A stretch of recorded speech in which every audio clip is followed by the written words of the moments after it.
بسم اللہ الرحمن الرحیم۔ شروع اللہ کے پاک نام سے جو بڑا مہربان نہایت رحم والا ہے۔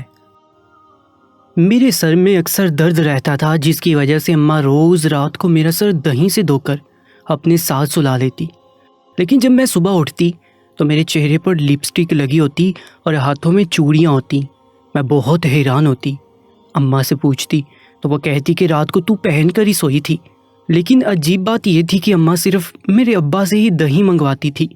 ابا شام کو روز آتے ہوئے دہی لے کر آتے تھے۔ ایک رات آنکھ کھلی تو اماں میرے ساتھ نہیں تھی اور کمرے کی لائٹ بھی آن تھی۔ میں نے کمبل سے منہ باہر نکال کر دیکھا تو جان ہی نکل گئی کہ میرا نام سویرا ہے۔ میں بہت زیادہ خوبصورت تھی، جبکہ میرے ماں باپ اتنے زیادہ خوبصورت نہیں تھے۔ سب لوگ یہی کہتے تھے کہ پتہ نہیں یہ کس پر چلی گئی ہے۔ میرے ماں باپ کے گھر زیادہ لوگوں کا آنا جانا نہیں تھا اور وہ ہمیشہ آپس میں بہت زیادہ لڑتے رہتے تھے۔ میرے ابا ٹھیک سے کام نہیں کرتے تھے اور اسی لیے امی ان سے لڑائی کرتی تھی۔ میں اپنے ماں باپ کی اکلوتی بیٹی تھی، لیکن پھر بھی لاڈلی نہیں تھی۔ وہ مجھ سے کوئی لاڈ پیار نہیں کرتے تھے۔ امی مجھ سے پورا دن گھر کے کام کرواتی تھی۔ بابا بھی ابھی اتنا خیال نہیں کرتے تھے۔ بیمار ہوتی تھی تو کوئی پوچھتا نہ تھا۔ جب زیادہ بیمار ہو جاتی ڈاکٹر کے پاس لے جاتے تھے۔ ایک دن ماں باپ کو کوئی عجیب سی بات کرتے ہوئے سنا تھا۔ بابا تو بہت زیادہ غصے میں تھے۔ امی کو کہہ رہے تھے کہ میں نے تو پہلے ہی کہا تھا کہ تجھے ہی اس ٹائم شوق پڑا ہوا ہے، کہ نہیں یہ کام تو مجھے کرنا ہی ہے۔ بڑی نیک پروین بن رہی تھی۔ اب بتا کیا کریں، اتنا بڑا خرچہ کیسے اٹھائیں گے؟ کسی کام کی نہیں ہے، کیا فائدہ ہے ہمیں اس کا؟ میں ان لوگوں کی باتیں تو سن رہی تھی، لیکن وہ ہمیشہ ہی لڑتے تھے۔ لیکن مجھے ان کی باتیں سمجھ نہیں آ رہی تھی کہ جب انہوں نے کہا کہ کیا فائدہ ہے اس کا، کوئی فائدہ نہیں ہے، تو بابا نے اشارہ کیا۔ ان کے سامنے آٹے والی چکی پڑی ہوئی تھی۔ مجھے لگا اس کی بات کر رہے ہیں۔ انہوں نے کہا کہ نہیں، ابھی تو یہ بالکل نہیں ہے اور آج کل تو بڑی ڈیمانڈ ہے ان چیزوں کی۔ میرے بابا نے کہا کہ تمہیں شرم نہیں آئے گی بیچتے ہوئے؟ تو امی نے کہا کہ کیوں شرم آئے گی، میری تھوڑی ہے، وہ چکی میری دادی کی ہے۔ اور بابا کو اس چکی کے ساتھ بہت پیار تھا۔ وہ کہتے تھے صبح صبح ان کو چلاؤ۔ میری امی اس میں سے فریش آٹا نکال کے اس کی روٹی بنا کر دیتی تھی، اسی لیے وہ اس چکی سے بہت زیادہ پیار کرتے تھے۔ لیکن امی کہتی تھی کہ جا کر مشین سے ہی آٹا لایا کرو، ہم میں اتنی ہمت نہیں ہے کہ ہم گھر بیٹھے چکی چلاتے رہیں۔ بابا نے کہا کہ ٹھیک ہے، اگر تجھے مسئلہ نہیں ہے تو مجھے بھی کوئی مسئلہ نہیں ہے، کیونکہ یہ تیرا فیصلہ تھا۔ امی نے کہا کہ ٹھیک ہے، میرا فیصلہ تھا نا، تو میں ہی تو کہہ رہی ہوں کہ یہ کام کرتے۔ بابا نے کہا کہ ٹھیک ہے۔ امی نے چکی اٹھائی اور وہاں سے چلی گئی۔ میں تو اس بات پر پریشان ہو رہی تھی کہ اب کیا اس گھر کی چیزیں بھی بک جایا کریں گی؟ ہمارے گھر میں واقعی کھانے کے لالے پڑے ہوئے ہیں۔ میں تو کبھی ان سے کوئی فرمائش نہیں کرتی تھی۔ مجھے بھوک ہوتی تو میں کہتی تھی کہ مجھے بھوک نہیں ہے، تاکہ میرے ماما بابا میرے حصے کی روٹی کھا لیں اور ان کا پیٹ بھر جائے۔ کبھی کبھی تھوڑا بہت کھا کر باقی کھانا بچا دیتی تھی تو پھر امی ابا کھا لیتے تھے۔ ایک دن میں نے اپنی امی کو کہا کہ میرے سر میں بہت زیادہ درد رہتا ہے، اور ایسا ہی تھا، کیونکہ میں گھر کے کام کرتی تھی، اسی لیے امی نے کہا کہ میرے پاس اس کا حل ہے، تجھے نہ گرمی ہوگی۔ جب انسان کے جسم کے اندر گرمی ہو جاتی ہے تو پھر اس طرح اس کے سر میں درد رہتا ہے، اوپر سے موسم بھی گرم ہے۔ ایک کام کرتی ہوں، دہی سے تیرا سر دھلوا دیتی ہوں، تیرے سر کو ٹھنڈک ملے گی، سر درد بالکل ٹھیک ہو جائے گا اور نیند بھی بہت اچھی آئے گی۔ امی پہلی دفعہ میرا اتنا احساس کر رہی تھی، مجھے بہت اچھا لگا۔ امی نے بابا کو کہا کہ جا کر دہی لے کر آئے۔ وہ 10-15 منٹ تک ابا سے باتیں کرتی رہی، پھر بابا دہی لینے کے لیے چلے گئے اور کہا کہ رات کو لے کر آؤں گا۔ امی نے بھی کہا کہ رات کو ہی لگائیں گے تو سکون سے سو جائے گی۔ رات ہوئی تو امی نے دہی میں تھوڑا پانی ڈال کر میرا سر دہی سے دھلوایا اور اس کے بعد مجھے کہا کہ سکون سے سو جاؤ۔ میں بھی سو گئی اور واقعی میرے سر کا درد بھی ٹھیک ہو گیا اور مجھے بہت ہی اچھی نیند آئی۔ پتہ ہی نہیں چلا کہ میں کب سوئی کب جاگی۔ صبح ہوئی تو دیکھ کر حیران رہ گئی۔ میں نے خود کو آئینے میں دیکھا تو میرے چہرے پر میک اپ لگا ہوا تھا۔ میں حیران ہوئی کیونکہ میں نے تو میک اپ کیا ہی نہیں تھا۔ میرے ہونٹوں پر لپسٹک لگی تھی، لیکن ہونٹوں کے اوپر ہی لپسٹک خراب بھی ہو چکی تھی اور میرے ہاتھوں پر پالش بھی لگی تھی۔ میں حیران تھی کیونکہ میں نے تو یہ سب کچھ نہیں کیا تھا۔ امی ویسے بھی مجھے یہ سب کچھ کرنے سے منع کرتی تھی۔ میرے پاس تھوڑی بہت چیزیں تو تھیں جو میری سہیلیوں نے مجھے تحفے میں دی تھی۔ میں نے ان کو شیشے کے آگے سجایا ہوا تھا پر کبھی استعمال نہیں کرتی تھی۔ جلدی منہ دھو لیا کہ کہیں امی نہ دیکھ لے، لیکن پورا دن سوچتی رہی کہ یہ چیزیں میں نے اپنے منہ پر کب لگائی تھی۔ دن گزر گیا۔ امی نے کہا کہ آج پھر تمہارا سر دہی سے دھلوانا ہے، کیونکہ یہ عمل 15 دن تک کرنا ہے، اس میں تمہارے جسم کی گرمی ختم ہو جائے گی اور تم بالکل ٹھیک ہو جاؤ گی۔ میں نے کہا کہ ٹھیک ہے، دراصل مجھے امی سے یہ سب کروانا بہت اچھا لگ رہا تھا، کیونکہ وہ میرا خیال کر رہی تھی، مجھے پیار کر رہی تھی، اپنے ہاتھوں سے میرا سر دھوتی تھی اور مجھے بہت سکون مل رہا تھا۔ ساری زندگی تو انہوں نے مجھے پیار نہیں کیا تھا، جبکہ میں ان کی اکلوتی اولاد تھی۔ میں نے ان سے اپنے بچپن کے قصے سننے چاہے، لیکن انہوں نے مجھے کچھ بھی نہیں بتایا۔ ایک دن ایک شادی میں چلی گئی، کھانا کھانے میں مصروف تھے، جو میری سہیلی نے کہا کہ ذرا باہر آؤ، تمہیں ایک لڑکی سے ملوانا ہے۔ ہم سب کے سامنے ہی کھڑے تھے اور ایک عورت نے مجھے دیکھ لیا اور مجھے پکارنے لگی۔ اس نے کہا کہ تمہارا نام مریم ہے نا بیٹا، تم مریم ہو نا؟ میں نے کہا نہیں آنٹی، میرا نام مریم نہیں ہے۔ اس عورت نے بہت گندے کپڑے پہنے ہوئے تھے، اس کا حال بہت ہی برا تھا۔ اس نے کہا کہ تم مریم ہے، اور مریم تو اب مر گئی ہوگی۔ میں نے اپنی دوست کی طرف دیکھا اور ہم سمجھ گئے کہ یہ شاید کوئی پاگل ہے۔ ویسے مجھے بڑا ڈر لگتا تھا کہ یہ لوگ اچانک سے کسی پر بھی ہاتھ اٹھا دیتے تھے اور بعد میں خود بھی بھول جاتے تھے کہ انہوں نے کسی کے ساتھ کیا کیا، اس لیے ان لوگوں سے بچ کے رہنا چاہیے۔ میں نے اپنی دوست سے کہا کہ چلو اندر چلتے ہیں، پر جانے سے پہلے اس عورت نے میری کلائی پکڑی، وہ بھی اتنی مضبوطی سے کہ میری چوڑیاں ٹوٹ گئیں۔ وہی ہوا جس کا ڈر تھا، میں بری طرح گھبرا گئی کہ یہ پاگل میرے ساتھ کیا کرے گی۔ اس نے کہا نہیں، میری مریم نہیں مری، تم ہی میری مریم ہو، میں تمہاری شکل نہیں پہچانوں گی۔ کیا میں تمہاری شکل میں اس کی شکل دیکھ رہی ہوں، وہ جو میری محبت تھا؟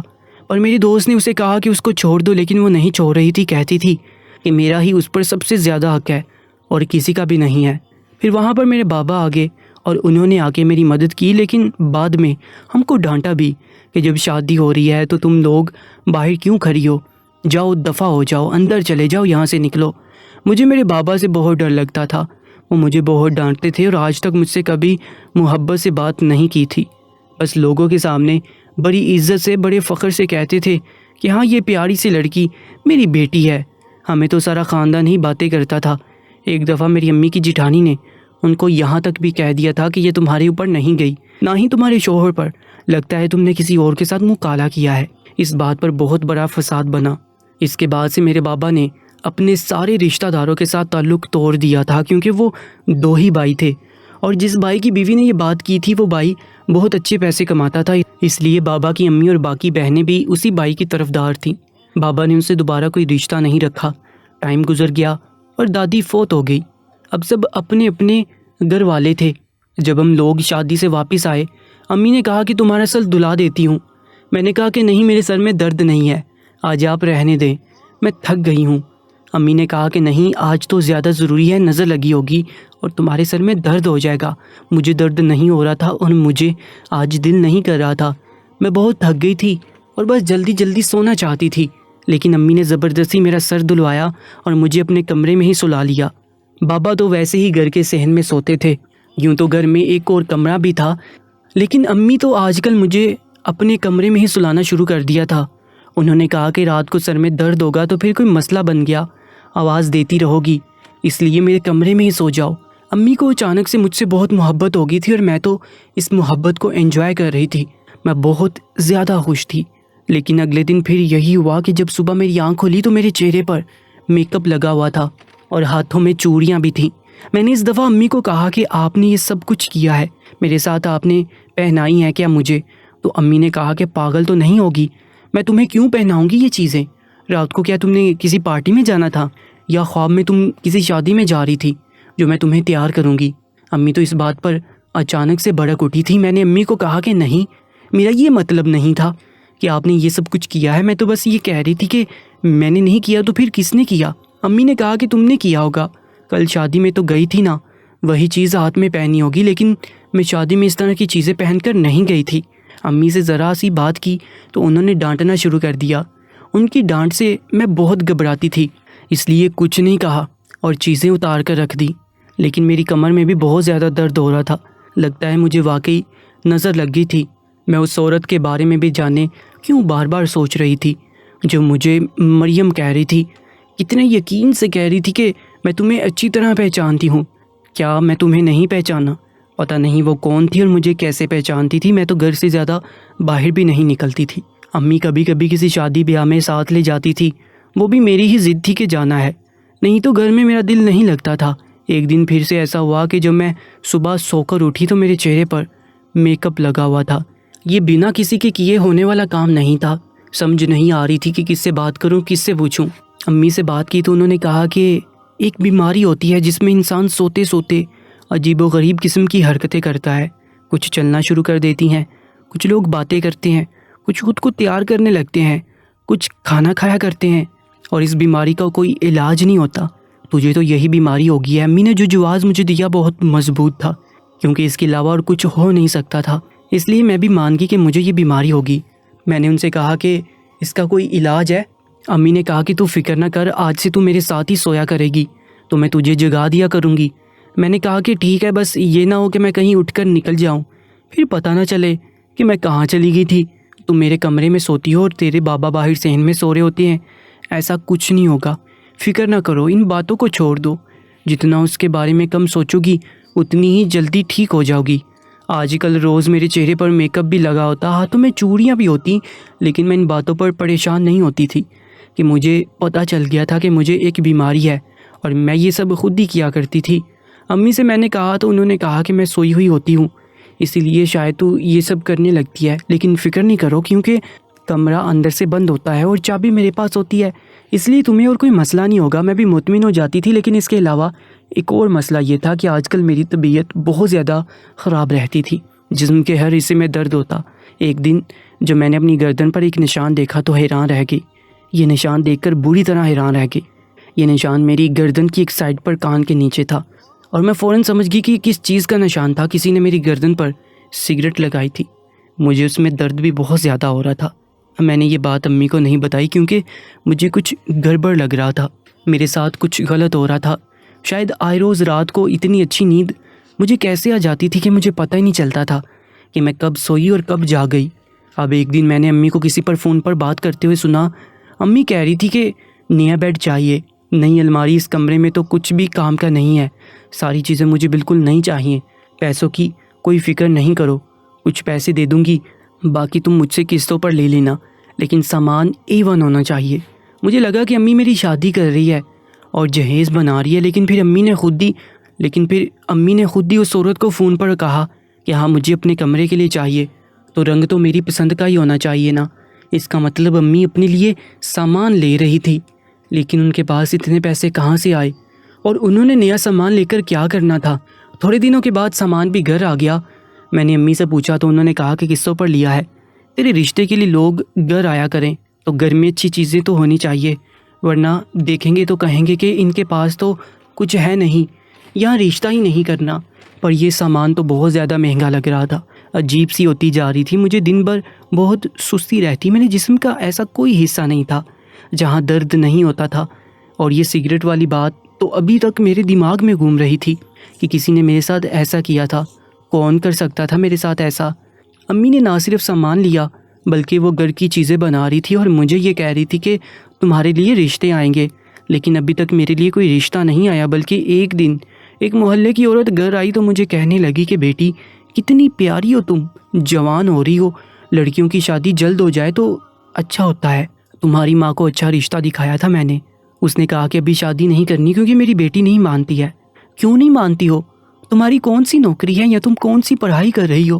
ٹائم سے شادی کر لو، اسی میں بہتری ہوتی ہے، عورت جوان ہوتی ہے تو مرد کے دل میں بھی گھر کر لیتی ہے۔ میں نے آنٹی کی بات سن لی اور میں نے ان کو یہ نہیں کہا کہ امی نے تو مجھ سے کوئی بات بھی نہیں کی۔ میں نے کہا کہ جی آپ کی بات پر غور کروں گی، کیونکہ اپنی امی کو تو برا نہیں بنانا چاہتی تھی، لیکن میری ماں نے تو مجھے کوئی بات ہی نہیں بتائی تھی، انہوں نے مجھے بتایا ہی نہیں کہ میرے لیے کوئی رشتہ آیا ہے، بلکہ وہ تو میرے رشتوں سے انکار کر رہی تھی اور دوسری طرف مجھے کہہ رہی تھی کہ تمہارے رشتے آنے کی تیاری کر رہی ہوں۔ امی مجھ سے اتنا بڑا جھوٹ کیوں بول رہی تھی؟ جھوٹ تو تب بھی بولا جاتا ہے جب انسان کوئی غلط کام کر رہا ہوتا ہے۔ امی ایسا کیا کام کر رہی تھی؟ ایک دن میں نے امی کو کہہ دیا کہ میرے سر درد بالکل ٹھیک ہو گیا ہے، اب آپ کو میرے لیے اتنا سب کچھ کرنے کی ضرورت نہیں ہے۔ دراصل مجھے غصہ آیا ہوا تھا کہ وہ مجھ سے جھوٹ بول رہی تھی، میرے رشتوں سے انکار کر رہی تھی، مجھے گھر میں بٹھا کر ان کو کیا کرنا تھا کہ ان کاموں کے لیے نوکر رانی ملی ہوئی تھی۔ وہ عورت بالکل ٹھیک کہہ رہی تھی، اگر میری عمر نکل جاتی تو میرا شوہر مجھ سے محبت نہیں کرتا۔ جوان لڑکیوں کی تو شادی ہو جاتی ہے اور وہ شوہر کے دل میں گھر بھی کر لیتی ہیں۔ امی نے جب انکار سنا تو کہا کہ یہ تو بڑا ضروری ہے، تمہیں پھر سے سر کا درد ہو جائے گا۔ میں نے کہا کہ ہو جائے گا تو برداشت کر لوں گی، آپ رہنے دیں، لیکن امی دہی لے کر میرے پیچھے ہی پڑ گئی، یہاں تک کہ زبردستی انہوں نے میرے سر میں دہی ڈال دی۔ میں نے کہا کہ یہ کیا کیا آپ نے؟ میرے سارے کپڑے بھی گندے کر دیے۔ تو امی نے کہا کہ یہ تو ضروری تھا تمہارے لیے، چلو کوئی بات نہیں، جا کر نہا لو۔ مجھے نہاتے ہوئے بھی چکر آ رہے تھے۔ نہانے کے فوراً بعد میں بستر پر ایسی گری کہ مجھے صبح ہی ہوش آیا، اور صبح مجھ سے اٹھا نہیں جا رہا تھا کہ میری کمر میں بہت زیادہ درد ہو رہا تھا۔ مجھے لگ رہا تھا کہ کوئی نہ کوئی گڑبڑ ضرور ہے۔ ایک دن ایسا ہوا کہ میں نے امی کو کہا کہ میں دہی کو خود ہی اپنے سر پر لگا لوں گی، لیکن میں نے لگائی نہیں اور باتھ روم میں ہی بہا دی۔ اس دن میں جب سوئی تو مجھے صحیح سے نیند نہیں آ رہی تھی۔ اچانک کمرے میں ہلچل ہوئی۔ رات کا وقت تھا۔ میں نے آنکھ نہیں کھولی کیونکہ مجھے جو آواز آئی وہ میرے بابا کی نہیں تھی، وہ تو کسی غیر مرد کی آواز تھی۔ ٹھیک ہے نا، مال تو ایک دم تازہ ہے۔ میں ڈر گئی کہ کمرے کے اندر کون سا آدمی آ گیا۔ ہمارے ہاں تو کوئی رشتہ دار بھی آتے جاتے نہیں تھے۔ تھوڑی دیر کے بعد خاموشی ہوگی اور ایسا لگا کہ کمرے میں کوئی ہے تو ضرور، پر کوئی بول نہیں رہا۔ میں نے چادر کی آڑ سے آنکھ نکال کر جب دیکھا تو قدموں تلے سے زمین نکل گئی۔ میرے کمرے میں ایک غیر مرد کھڑا تھا جو میری طرف بڑھ رہا تھا۔ میں فوراً اٹھ کھڑی ہوئی اور اسے دھکا دیا۔ وہ دور چلا گیا اور میں نے چیخنا چلانا شروع کر دیا۔ امی ابو دونوں کمرے میں آ گئے اور ابو نے جب یہ منظر دیکھا تو غصے سے کہا، کیا اس کو آج بے ہوش نہیں کیا تھا؟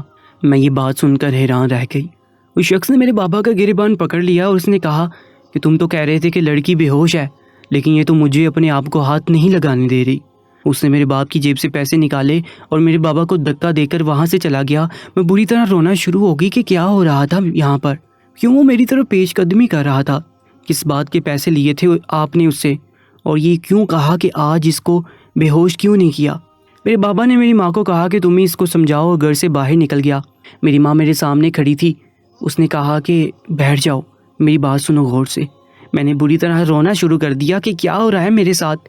اگر میں بے ہوش پڑی رہتی تو کیا وہ شخص میری عزت پر حملہ کر دیتا؟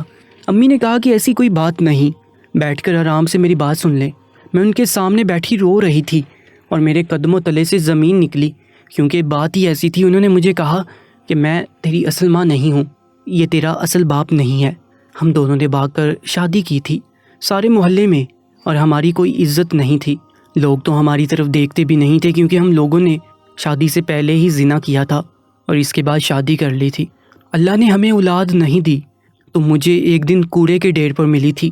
اس وقت میرے سر پر اولاد کا بھوت سوار تھا، کیونکہ ہم جہاں بھی جاتے تھے لوگ ہمیں کرائے پر گھر بھی نہیں دیتے تھے کہ یہ لوگ پتہ نہیں شادی شدہ ہے یا نہیں۔ لیکن جب تو ہمارے ساتھ تھی تو لوگوں نے ہم پر اعتبار کرنا شروع کر دیا کہ یہ تو فیملی ہے، اس لیے ہم نے تیرا نام عالیہ رکھا اور تجھے اپنی بیٹی بنا لیا۔ شروع میں تھوڑا بہت لگاؤ تھا، لیکن اپنا خون تو اپنا ہوتا ہے، تو میرا خون نہیں ہے۔ ہمارے حالات بہت برے ہو گئے اور ہمیں پیسوں کی سخت ضرورت تھی۔ ساری زندگی میں نے غربت میں گزار دی اور اب غربت میں رہنا نہیں چاہتی تھی، اس لیے ہم نے اس گھر کو جسم فروشی کا اڈا بنا لیا اور تجھے استعمال کیا۔ جو دہی میں تیرے سر میں لگایا کرتی تھی اس میں بے ہوشی کی دوا ہوتی تھی، جس کا اتنا اثر تھا کہ تو لگتے ہی بے ہوش ہو جاتی تھی۔ اگر تجھے کھانے کی کوئی چیز دے کر بے ہوش کرتے تو تجھے شک ہو جاتا، اور اگر تیرے ساتھ اگر کچھ ہوتا بھی تو تجھے پتہ تو نہیں ہے کہ کیا ہوا ہے۔ تجھے بھی پریشان ہونے کی ضرورت نہیں۔ میری ماں بول نہیں رہی تھی، وہ میرے حلق میں زہر اتار رہی تھی۔ مجھے یہ ساری باتیں اتنے آرام سے بتا رہی تھی جبکہ میری زندگی برباد ہو گئی تھی۔ میں نے تم دونوں کو ہی اپنا ماں باپ سمجھا تھا۔ انہوں نے میرے ساتھ کیا کیا؟ مجھے استعمال کیا۔ اس کا مطلب اس دن جب یہ لوگ باتیں کر رہے تھے کہ ہاں اب یہی کرنا پڑے گا، اپنی نہیں ہے تو یہ چکی کی باتیں نہیں کر رہے تھے، بلکہ مجھے بیچنے کا پلان بنا رہے تھے، اور میں اس بات کو سمجھ نہیں پائی تھی۔ میں رونے لگی، پر اب عقل سے کام لینا تھا۔ امی نے کہا کہ مجھے پریشان ہونے کی ضرورت نہیں ہے، بس جو چل رہا ہے اسی طرح چلے۔ میں نے تھوڑا بہت رونے کے بعد ہمیں سر ہلا دیا کہ ٹھیک ہے، جبکہ اگر ایسا کرنے پر مان جاتی تو شاید اس دنیا کی سب سے بری لڑکی ہوتی۔ میری امی نے بابا کو کہہ دیا کہ اسے منا لیا ہے، اب اسے سب چوری چھپے کرنا نہیں پڑے گا، سارا کچھ بالکل ٹھیک ہے۔ لیکن جیسے ہی رات ہوئی میں نے اس گھر کو چھوڑ دیا اور میں بھاگ گئی اپنے گھر سے آج پتہ چلا کہ کوئی اپنے گھر سے کیوں بھاگ جاتا ہے، کیونکہ یہاں میری عزت محفوظ نہیں تھی۔ سڑک پر جا رہی تھی جو مجھے وہی پاگل عورت ملی جس نے ایک دفعہ میرا ہاتھ پکڑ کر مجھے کہا تھا کہ تم میری مریم ہو۔ آج وہ بہت ہی خاموش تھی، میں رو رہی تھی تو میرے آنسو صاف کرنے لگی، میرے پاس آ کر بیٹھ گئی۔ میں نے اس کو سارا کچھ بتا دیا۔ اس نے کہا کہ تم میری مریم ہے، میں نے ہی تجھے کوڑے کے ڈھیر پر رکھا تھا کہ مجھے بدنامی کا ڈر تھا۔ میں نے کسی سے محبت کی تھی اور تو اس محبت کی نشانی ہے، لیکن وہ شخص مجھے چھوڑ کر چلا گیا اور میرے گھر والوں نے بھی چھوڑ دیا۔ میں پاگل ہوگی لیکن اپنی اولاد کو پہچانتی ہوں۔ اس کی کلائی پر بھی ایسا ہی نشان تھا جیسا میری کلائی پر تھا، اس کا مطلب کہ وہی میری ماں تھی۔ میں اس کے گلے لگ گئی اور پھوٹ پھوٹ کر رونے لگی۔ ابھی وہ مجھے اپنے گھر میں لے گئی۔ اس کا گھر ایک پرانا سا ٹوٹا ہوا گھر تھا جس کے مالک شاید اس دنیا میں نہیں تھے اور وہیں پر رہتی تھی۔ اس نے اپنے آنسو صاف کر لیے اور کہا کہ آج سے میں آپ کا خیال رکھوں گی، اپنے اور آپ کے لیے پیسے کماؤں گی، لیکن ہمیں یہ محلہ بھی چھوڑنا ہوگا۔ ہم وہ محلہ چھوڑ کر بھی چلے گئے، بہت برے حالات دیکھے، لیکن بالآخر اپنے لیے ایک اچھی زندگی بنا لی۔ ایک بیوہ عورت کے گھر کا کام کرتی ہوں، کھانا پکانے کا۔ اسے رہنے کے لیے کوارٹر بھی دیا ہوا ہے، وہیں پر عزت سے رہتی ہوں، 2 وقت کی روٹی مل جاتی ہے اور میری ماں بھی میرے ساتھ ہے۔ پتہ نہیں کیا کہوں، میرے ساتھ بہت برا ہوا اور میری ماں کے ساتھ بھی۔ شاید عورتوں کے نصیب میں صرف غم ہی لکھے ہوتے ہیں۔ اللہ پاک ایسے درندوں سے ہماری ماں بہنوں بیٹیوں کی حفاظت فرمائے۔ کامنٹ سیکشن میں آمین ضرور لکھیے گا، اور ایسی ہی دل دہلا دینے والی کہانیوں کے لیے ہمارے یوٹیوب چینل درباری ٹی وی کو سبسکرائب کر لیجیے گا۔ اپنا بہت زیادہ خیال رکھیں۔ اللہ نگہبان۔